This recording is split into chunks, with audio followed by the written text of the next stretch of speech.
Hey YouTube, sitting here at the dock, so I figured I'd bust this video out real quick. I was on Facebook, and there's a page called Twisted Truckers. I'm sure some of you are familiar with it. And someone posted pictures of a pileup on I-91 there in Connecticut. And of course, we're seeing these pileups every single major winter storm all the time. It's almost like one a week. And of course, everybody's seen the infamous video of the tanker that went off the bridge, blew up, there in Baltimore because of a pileup, and then the pileups in Montana last year and Wyoming and all that. Anyways, what was interesting to me is that someone got on there and said, well, if these new drivers that don't run with CB radios, they're on electronic logs, and, came out of trucking school, if they would just do the right thing, these pileups wouldn't happen. And then there were more people that were adding to it about electronic logs, about how they're causing accidents. And that is the stupidest, laughable thing I have heard in a long time. Now, the CB radio thing I get. I've mentioned it. CB radio can help warn drivers that there's something going on up ahead so you can prepare to slow down. But to say that the electronic logs is what's causing accidents, that's BS, and here's why. The misconception of electronic logs is that they're about safety. They are not about safety. Electronic logs are only about compliance. That's it. Compliance. That's the only thing. You can be in a truck with electronic logs that's 100% compliant and still have an accident. Now, where you might get this perception is that when I first got on electronic logs, like 6 or 7 years ago,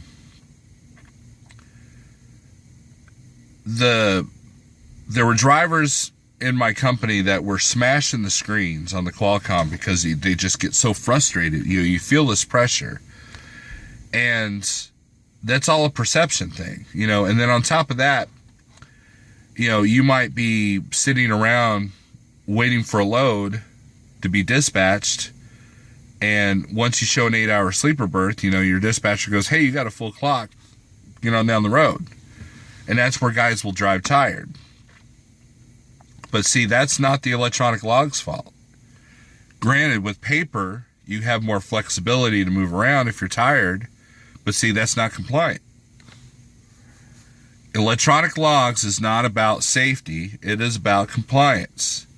And 90% of these companies that have gone to electronic logs before the mandate have done so because of, one, their insurance company, and two, because of compliance. They either got DOT'd, audited, or they had a lawsuit that they lost. And with electronic logs, there's no gray area.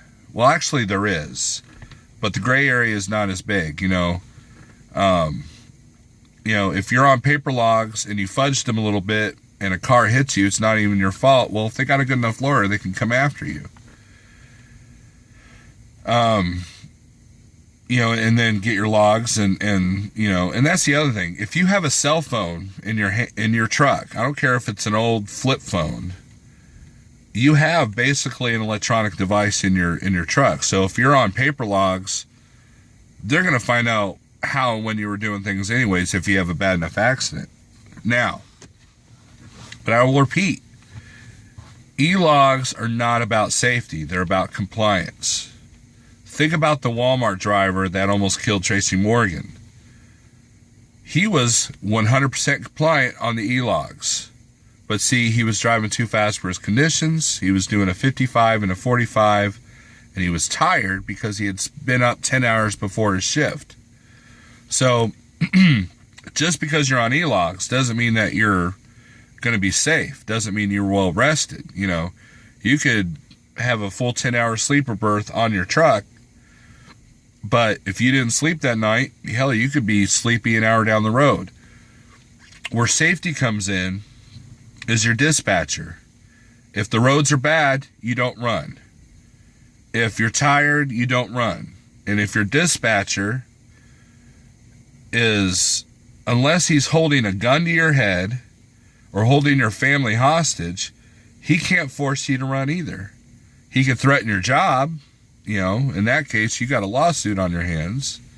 You know, think about the Abe Atala thing, you know, what happened with him. But the driver, if you're a driver with Elogs and you feel this amount of stress in your head because you're running out of time, you need to change your perception, because you could be on a road that's shut down and that thing goes off, says that you're over your hours now. It's not a big deal. You know, if DOT finds out that you're running over your 14, they'll just be like, why are you running over? You tell them, hey, there was an accident I was stopped at, you know, and then, you know, and then you deal with it that way. But there's nothing life-threatening about that thing telling you that you're over your time. So it's not worth it to rush. Now, does it suck having E-logs sometimes? Yeah, because you might have to park earlier. You know, think about these truck stops. They started doing this pay-to-park reservation thing around the time that all these companies went E-log. That's not by coincidence. That is because they know that if you deliver, say, in Waterbury, Connecticut, well, the closest TA to your customer is always full. Well, now you can reserve a spot. They knew that. They know that. And because of E-logs, you can't fudge the numbers to try to make it look like you spent the night at the shipper and all that. I know how to rig the numbers on a paper log, but it doesn't matter. So to sit there and say that these pileups are caused by E-logs is ridiculous, because it's not E-logs that's making you drive. It's not E-logs that makes you feel the pressure from your dispatcher. It's not E-logs that controls how you drive your truck. You know, you can be on E-logs to be an unsafe driver, and you can be on paper logs and be a safe driver. They're related, but they're not, you know, the cause and effect of each. And so I just thought I'd throw this out there because, you know, blaming E-logs for these pileups, it's ludicrous. It's dumb. And because it doesn't matter what that Qualcomm says, doesn't matter what your E-logs say. If the conditions are too dangerous to drive, you don't drive. If you're not paying attention and you rear end somebody, that's on you. That's not on the E-log. You know, it's like blaming, you know, accidents with the LTL guys.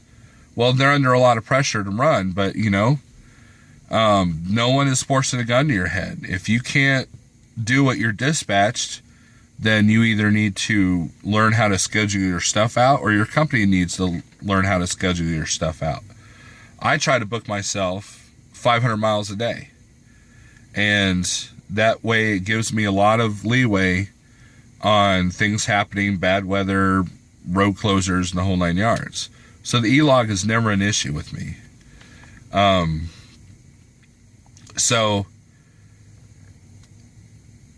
if a customer makes you late and the E-log's forced you to shut down early, that's not on you. That's no longer it's out of your control. And on paper, you'd be pressured to make that delivery because they know you could fudge it. You know, that's how these, you know, smaller companies work. But with the mandate coming down the line, you're going to have a lot of people on E-logs that just don't get it. They can't handle it. They can't hack it. And so a lot of them are the ones that are saying that these are the things that are causing the pileups. You know, it's a lack of training. It's a lack of safety that causes these pileups. E-logs have nothing to do with that. So everybody be safe out there. and I'm sure I'll get a lot of hate on this video. The last Elog video I did on my old channel, it's got over like 80,000 hits or something like that last I checked, because everybody's curious about them.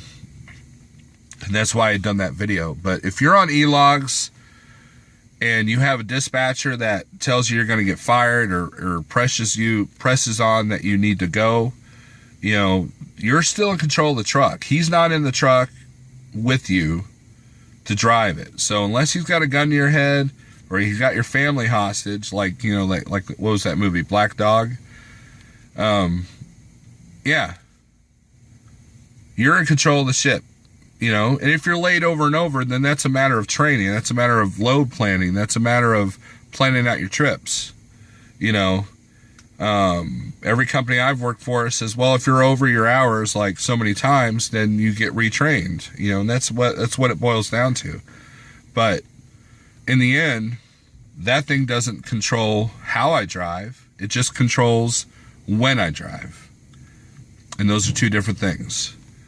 Remember, electronic logs are not about safety. They're about compliance. And 90% of these companies that have electronic logs is because they don't want to be liable for any accidents. So the insurance companies make them have them. So you guys be safe and have a good day.